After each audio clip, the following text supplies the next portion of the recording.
கலை உலகின் ஈடு இடையற்ற பேரொளி அணைந்து விட்டாலும் தன் படைப்புகளால் அவர் பரப்பிய ஒளி வெள்ளம் ஜெகஜோதியாக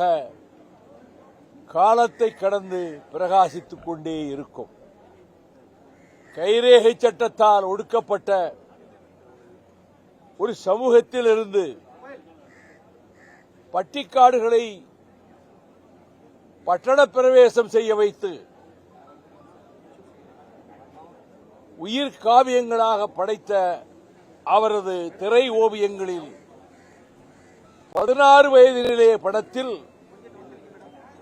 காதல் என்பதை மெல்லிய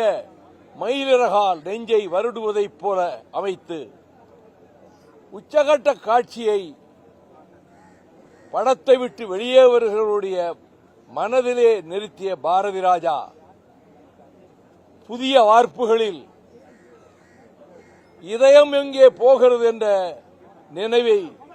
ஊட்டி கிழக்கே போகும் ரயிலிலே நம்மையும் அந்த ரயிலில் பயணிக்க செய்து மர்மப்பட மன்னன் ஹிச்காக்கினுடைய பிரதிபலிப்பாக அல்ல, அதையும் விஞ்சுகிற வகையிலே சிவப்பு ரோஜாக்களையும் ஒரு கைதியின் டைரியையும் படைத்ததோடு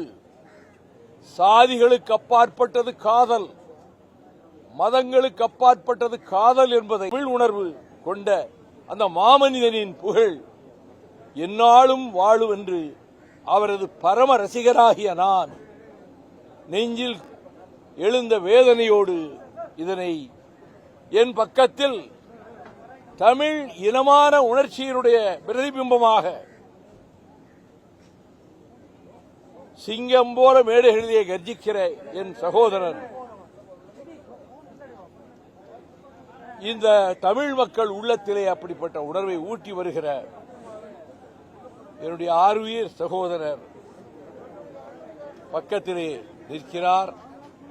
அவர் இப்பொழுது இரங்கல் தெரிவிப்பார். சொல்லுங்க.